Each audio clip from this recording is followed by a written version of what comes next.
Inilah keseharian Mbok Dariem, seorang penjual jamu gendong di sekitar Glodok, Jakarta Pusat. Profesi yang sudah mulai langka ini telah dijalaninya selama sekitar 17 tahun. Berdagang jamu gendong tetap menjadi pilihan Mbok Dariem. Meski tak banyak rupiah yang didulangnya, namun perempuan parubaya itu mampu menafkahi keluarganya.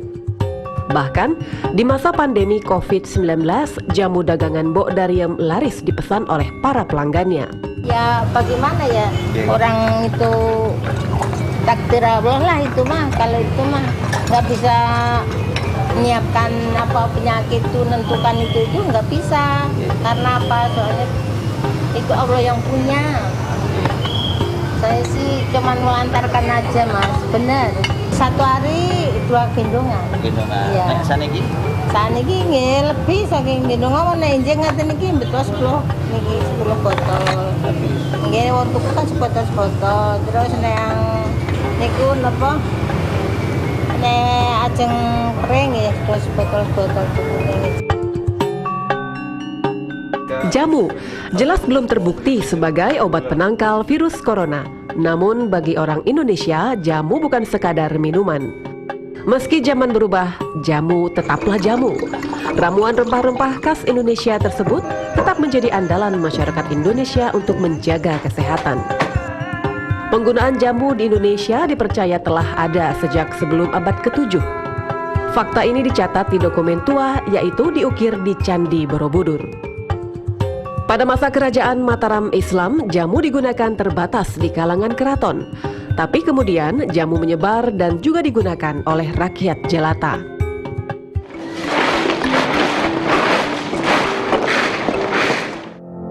Hingga kemudian pada awal abad 20, jamu menjadi komoditas industri. TK Suprana di tahun 1918 mulai memproduksi jamu skala rumahan dengan merek dagang Jamu Cap Jago.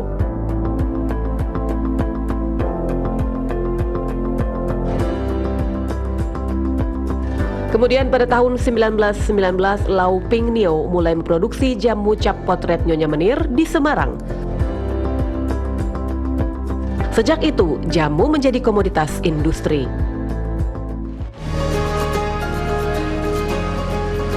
Pada perkembangannya, jamu tak lepas dari pengaruh modernisasi. Walau terkesan lambat, tapi jamu mampu menjawab zaman. Seperti olahan jamu yang dikemas oleh sebuah kafe di Kebayoran Lama. Menyasar anak-anak muda, jamu dikemas bergaya masa kini. Rasanya pun disesuaikan untuk lidah anak muda. Karena sekarang lagi COVID kayak gini juga, kayaknya bolehlah nyoba yang baru gitu kan. Jadi nongkrongnya minum jamu. Tambah banyak minum jamu atau biasa aja Mas? Jadi lebih tambah sih ya, biar nambah-nambah imun lah.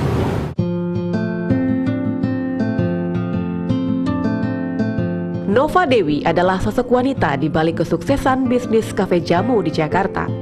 Usaha olahan jamu kemasan masa kini telah ia rintis sejak tahun 2009. Semua berawal dari kegelisahannya kala jamu tak lagi diminati oleh kaula muda.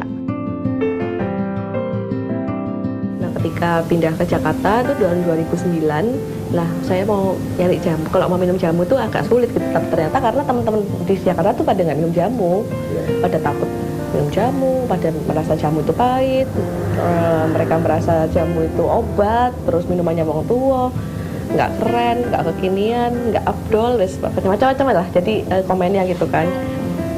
Terus ada juga kekhawatiran nanti minum jamu ada efek sampingnya apa gitu. Karena kan kalau dari sisi warisan budaya, ya kalau yang ditinggal, kalau misalnya nggak kita rawat, ya kita akan lama-lama hilang, lama-lama mati ditelan masa.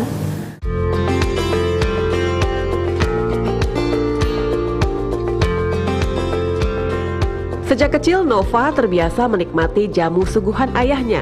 Tak heran, bagi wanita kelahiran Surabaya itu, jamu adalah bagian dari kehidupan orang Indonesia. Jamu telah terbukti sejak dulu mampu menyehatkan masyarakat Indonesia. kalau kita ngobrol tentang jamu secara empiris kan udah turun-temurun ya, nggak hanya rimpang ya, tapi ada akar, batang, daun, bunga, buah, biji kulit. Jadi semuanya ini adalah bagian dari bahan-bahan jamu yang diracik dan racikan-racikan tradisional yang untuk menyehatkan kita. Itu jadi itu secara empiris turun-temurun udah dibuktikan oleh generasi-generasi dari eyang buyut kita juga udah minum jamu.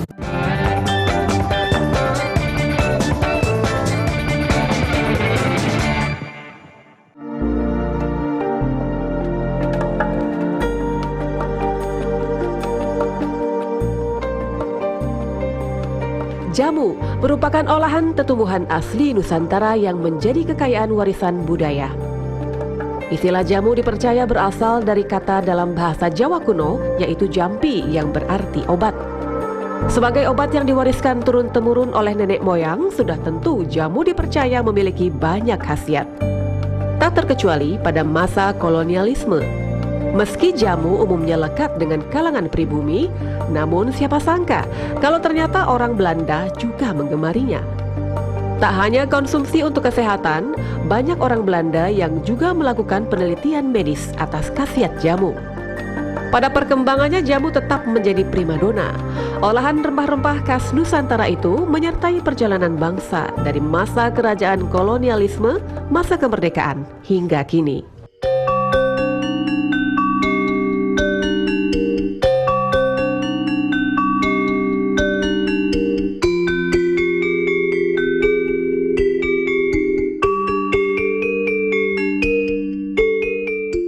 Jawa Tengah sudah lama menjadi pusat produksi jamu di tanah air. Semarang, Solo, Sukoharjo, Wonogiri, dan Sragen, 5 daerah yang dikenal sebagai penghasil jamu.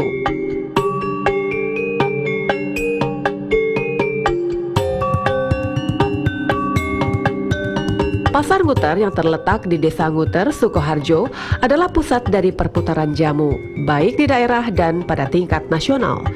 Pasar yang diresmikan pada tahun 2013 ini merupakan pasar pertama di Indonesia yang khusus menjual jamu.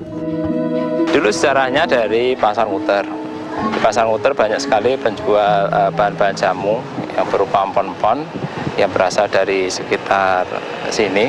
Kemudian banyak dari permintaan masyarakat yang menginginkan untuk minum jamu dengan lebih praktis.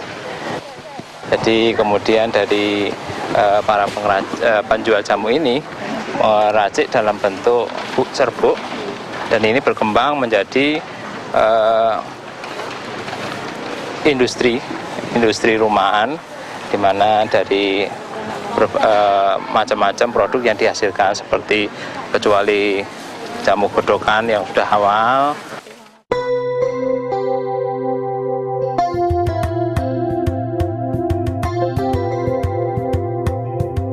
Nguter inilah yang menjadi penopang pedagang jamu yang menyebar di seluruh Indonesia. Mereka tidak hanya berdagang jamu, tapi masing-masing kios ini juga memiliki unit produksi jamu.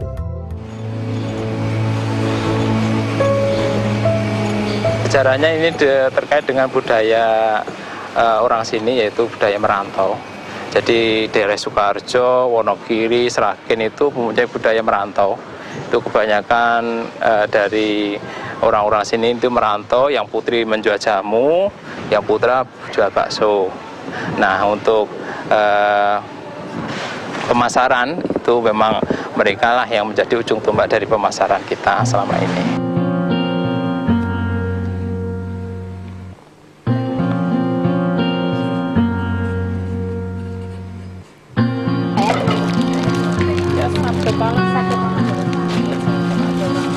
Berapa putih untuk kecil satu?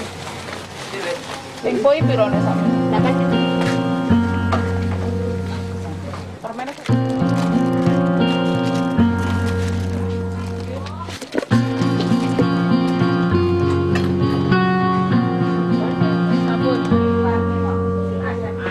Lah dulunya asal mulanya saya jualan cuma taping sama peralatan jamu itu. Lah di samping kiri kanan saya itu jualannya jamu.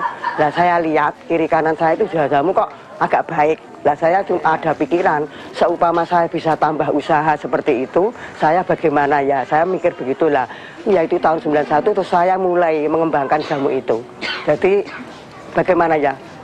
Kepengen dari kiri kanan saya itu kok usaha jamu sebegitu baik. Lah saya ingin mengembangkan usaha saya tambah jamu itu, Mas.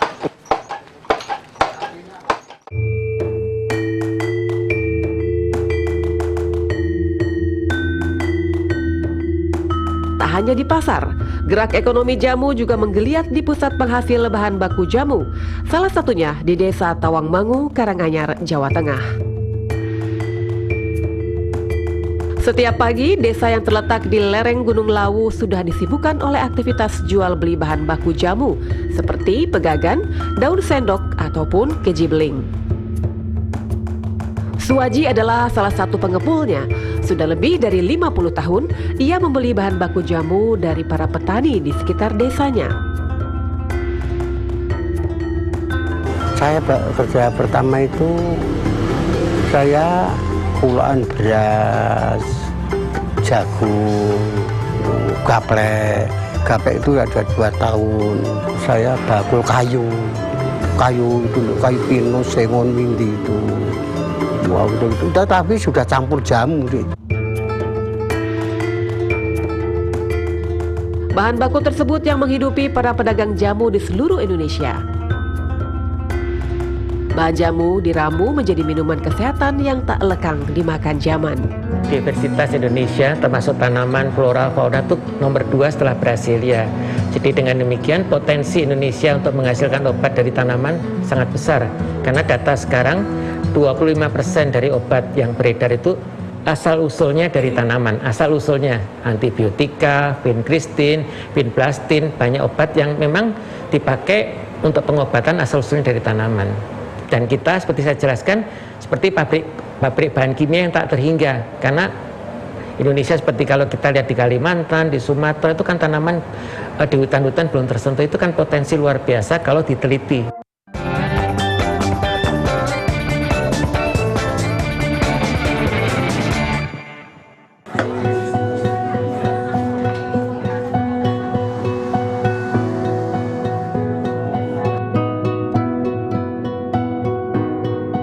Sudah hampir 2 bulan terakhir, Gatot Artanto rutin berbelanja bahan jamu di Pasar Cimanggis, Tangerang Selatan, Banten. Kunyit, temulawak, jahe merah, ataupun daun serai adalah ragam rempah-rempah yang biasa dibelinya selepas bekerja. Ya, di masa pandemi, Gatot memilih untuk membuat jamu. Olahan rempah-rempah khas Indonesia itu diyakininya berkhasiat untuk menangkal beragam virus. Sejak corona sih melambung tinggi. Kayak harga jahe kan sekarang masih lumayan tinggi. Sekitar rate-nya antara 50 sampai 80.000 di pasar ya. Kalau buat produksi masih aman atau? Masih aman. Untuk harga jualnya masih aman.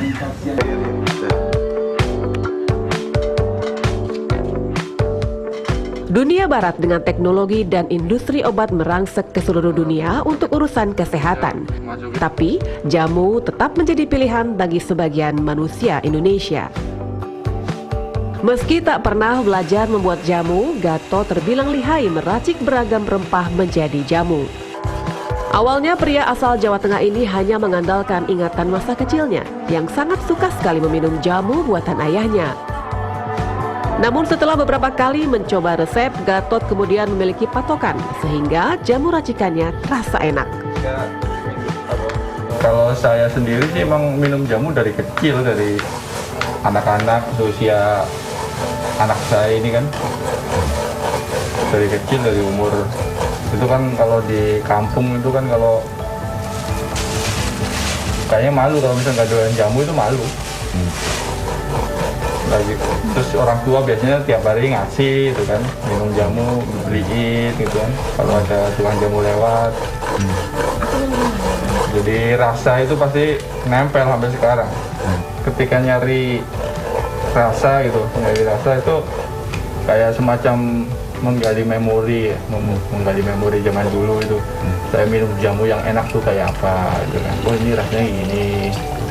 Terus dibandingkan dengan jamu-jamu yang mungkin sekarang itu yang banyak itu kadang-kadang minum nyari pasnya itu, oh ini pasnya mungkin segini ya. Kalau jamu-jamu yang sekarang itu banyak kan lebih light sih, lebih ringan itu ya, nggak begitu kental itu.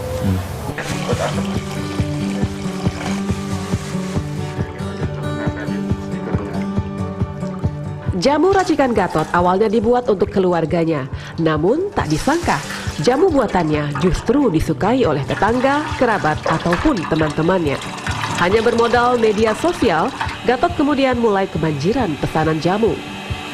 Waktu itu kan, waktu corona awal-awal muncul kan, kita tahu tuh ada yang riset bahwa rimpang atau herbal itu salah satu yang efektif menangkal virus, termasuk virus corona gitu. Terus kebetulan waktu kecil ya sering resep bikin jamu gitu.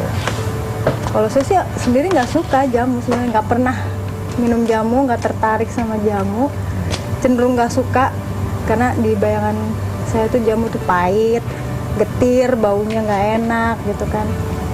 Nah terus dia bikin, ya pokoknya semua campuran. Pertama tuh yang kita namain sekarang pon-pon, jahe merah, temulawak, kunyit, serai, semua diaduk jadi satu, kayu manis.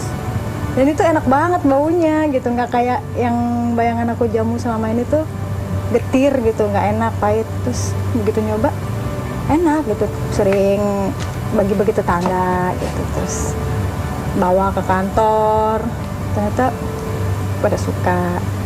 Terus ada yang request, kunyit asam bisa nggak gitu.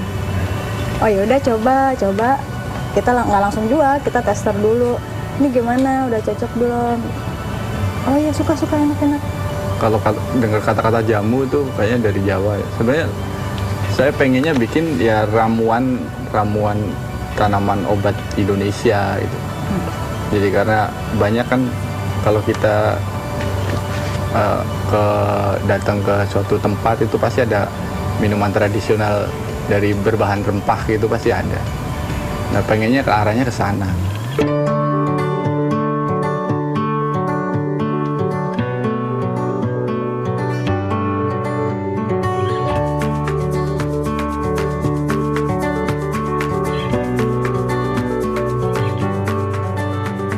Pandemi bagi kebanyakan orang adalah musibah. Namun, bagi Gatot, pandemi membuka jalan untuk berwirausaha.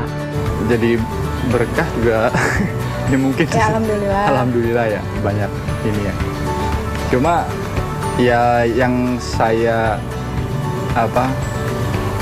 percayai bahwa ketika kita menganggap apa yang kita makan atau apa yang kita minum menjadi manfaat, itu insya Allah ya mengurangin penyakit-penyakit juga. Gak cuma minum, yang makan itu kan selain halal itu toyib gitu ya, bermanfaat bagi tubuh.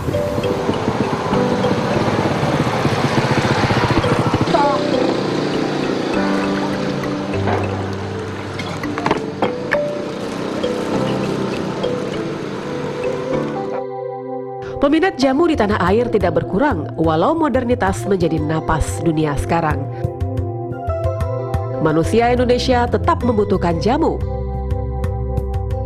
Remaja, anak-anak dan orang tua, semua generasi masih setia pada resep-resep kuno ini.